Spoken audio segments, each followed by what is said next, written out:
अस्सलाम वालेकुम dear students, how are you? I am hoping that you all are fine. मैं आपको learn with Saad YouTube channel में खुशामदीद कहता हूँ। आज हमारा लेक्चर नंबर 3 है, बेस एंड डिराइव्ड क्वांटिटीज़। बहुत इंपॉर्टेंट लेक्चर है। अ, हमने लेक्चर नंबर 2 में डिटेल से पढ़ा ब्रांचेस ऑफ फिजिक्स के बारे में। आज हम पढ़ेंगे बेस एंड डिराइव्ड क्वांटिटीज़ के बारे में। तो बेस एंड डिराइव्ड क्वांटिटीज़ को स्टडी करने से पहले मैं थोड़ा सा ओवरव्यू देना चाहूँगा फिजिकल क्वांटिटीज़ का। तो लास्ट टाइम हमने फिजिकल क्वांटिटीज़ को डिस्कस किया था। तो फिजिकल क्वांटिटीज़ क्या थी?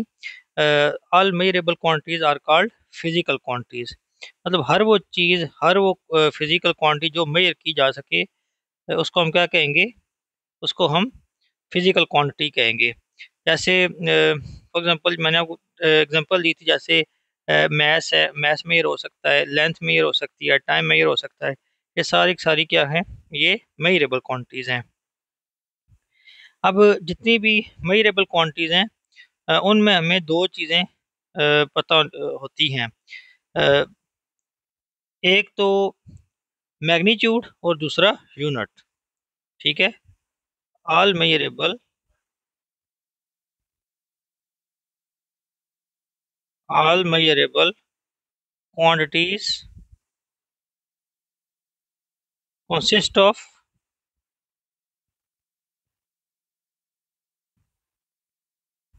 magnitude and unit. मैग्नीट्यूड में और यूनिट में क्या फ़र्क है, इसको मैं एग्जांपल की हेल्प से एक्सप्लेन करूंगा। सपोज करें मेरा जो मैस है वो है 70 kg। ठीक हो गया। अब मैस एक मेजरेबल क्वांटिटी है। अगर आप इसमें गौर करें तो ये जो 70 लिखा हुआ है, ये एक नंबर है। इसको हम मैग्नीट्यूड कहेंगे, मैग्नीट्यूड कहें या नंबर कहें, बात एक ही है। और किलोग्राम जो है इसका क्या है? यूनिट है। हर फिजिकल क्वांटिटी में जो कि मेजर की जा सकती है, उसमें हमेशा दो चीज़ें लाजमी पाई जाती हैं, एक मैग्नीट्यूड और एक यूनिट। ठीक हो गया।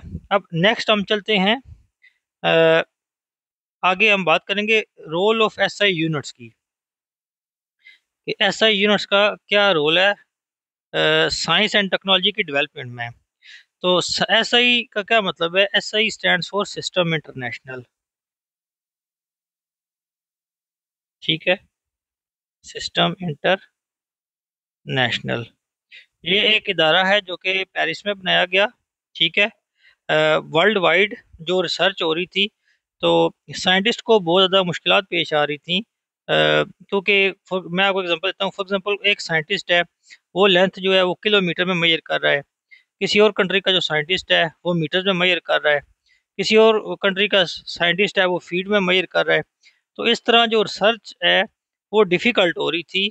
तो जितने भी साइंटिस्ट थे वर्ल्ड वाइड, पूरी दुनिया के, उन्होंने सब ने मिल के एक डिसीजन लिया कि हम क्यों ना एक स्टैंडर्ड सेलेक्ट कर लें, जिससे रिसर्च को शेयर किया जा सके, ताकि अ, आसानी हो। तो इस मकसद के तहत जो है वो सिस्टम इंटरनेशनल या एसआई यूनिट्स का क्याम अमल में आया। तो इसका क्या रोल था? इसके कुछ रोल यहाँ पे लिखा हुआ है। Role of SI system international of units in the development of science and technology. ठीक है, ये तो इसकी हेडिंग हो गई। The international system of units play a vital role in progress of science and technology. It provides a standardized way to measure physical quantities. ठीक है, like length, mass, time, temperature and electric current. फिर आगे क्या था? Ensures uniformity. Uniformity का क्या मतलब है? इक्वालिटी। मतलब हर कंट्री में अगर लेंथ मेजर की जा रही है, ठीक है, उसका एक्सटेंडेड मान लिया गया कि लेंथ का यूनिट मीटर होगा। तो अब हर किसी भी कंट्री में चले जाएं, हर कंट्री में लेंथ का जो यूनिट है वो मीटर ही रहेगा। System international units allow scientist and engineers around the world to use the same units. ठीक है, वही बात जो मैंने अभी की, कि सेम यूनिट्स रखने हैं, इक्वालिटी मेंटेन रखनी है, ताकि रिसर्च को इजी बनाया जा सके और कंफ्यूजन को ख़त्म किया जा सके। नंबर 2 है helps in accurate communication. When everyone uses SI units, it is easier to communicate result and compare experiments across countries, universities and industries. मतलब सिंपल वर्ड्स में अगर हम इसको समझना चाहें तो रिसर्च वर्क जो है ना वो हमारा इजी हो गया। आगे है support technological development. Accurate and standard measurements are essential in engineering, medical research, space exploration, construction and manufacturing. तो मतलब हमें जितनी भी रिसर्च करनी पड़ी, ठीक है, चाहे वो मेडिकल की फील्ड हो चाहे वो इंजीनियर की फील्ड हो, उसमें हमें इसने काफ़ी सपोर्ट किया है। आगे promotes international collaboration. International collaboration का मतलब ये है कि वर्ल्ड वाइड जो साइंटिस्ट थे वो एक दूसरे के साथ बड़े इजी वे में कम्युनिकेशन जो है वो ट्रांसफ़र कर सकते थे, एक दूसरे को बात समझा सकते थे। System international units are accepted globally. Globally means worldwide. So they help scientists from different countries collaborate and share research without misunderstanding due to different measuring system। जब measuring system different था तो बहुत ज़्यादा understanding जो है, misunderstanding जो है वो क्रिएट हो रही थी। तो इसको ओवरकम करने के लिए सिस्टम इंटरनेशनल का क़याम अमल में लाया गया। Basis of modern science. Modern science में आपकी आर्टिफिशियल इंटेलिजेंस भी आ जाती है, ठीक है। All modern scientific laws are equations like Newton law, Ohm law, ठीक है, are expressed in SI units making it the foundation of science education and research.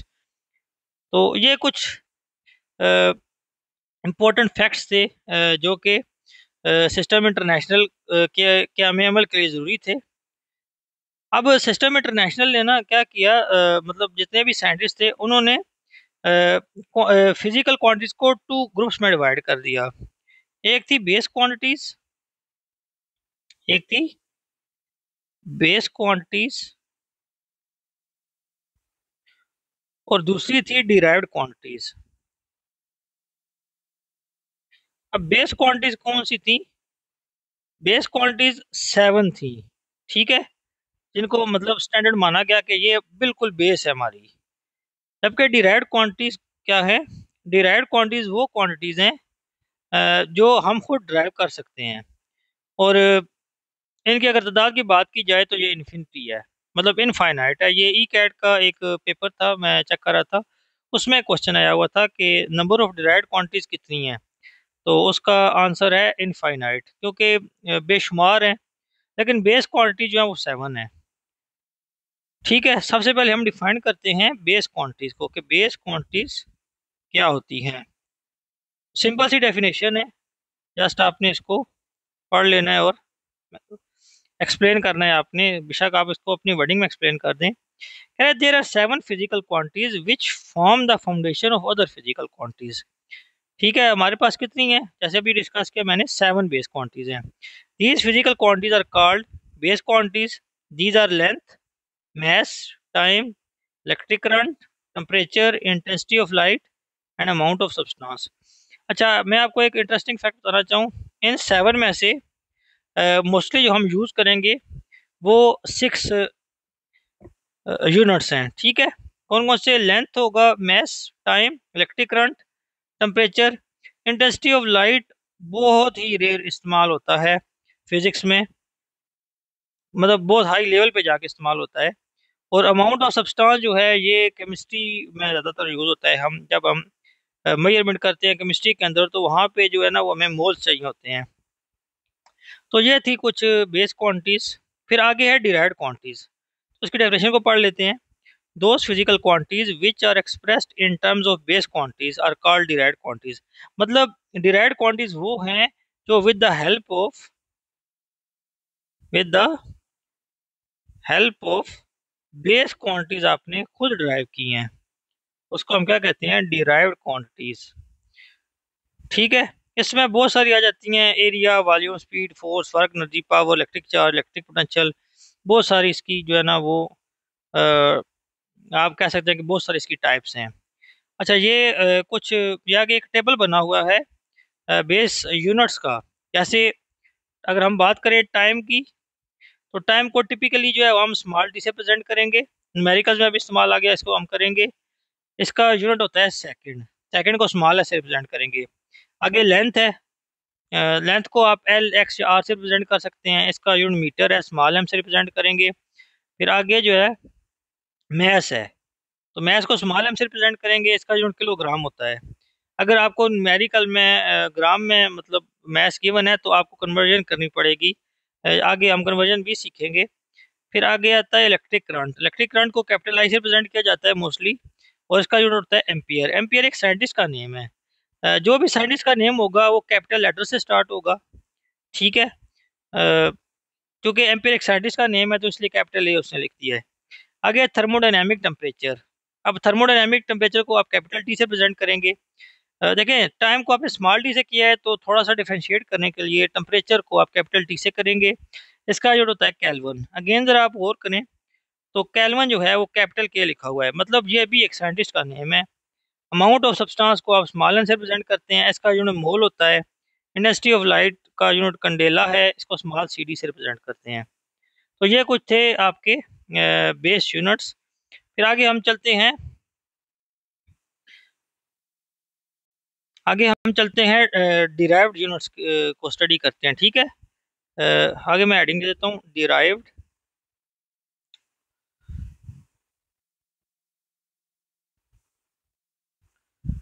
Units.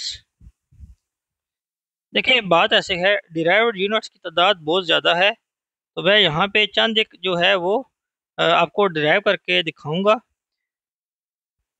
सबसे पहले अगर आप देखें तो यहाँ पे ना जितने भी अब मैं यहाँ पे यूनिट्स ड्राइव करने जा रहा हूँ, इनके आपको फार्मूलाज आने चाहिए। जैसे आपने मैथ में एरिया का फार्मूला पढ़ा है, सबसे पहले हम एरिया को जो है ना वो करते हैं, ठीक है। एरिया का हम जो है ना वो डिराइव यूनिट बनाने की कोशिश करते हैं। तो सबसे पहले एरिया का फार्मूला क्या है?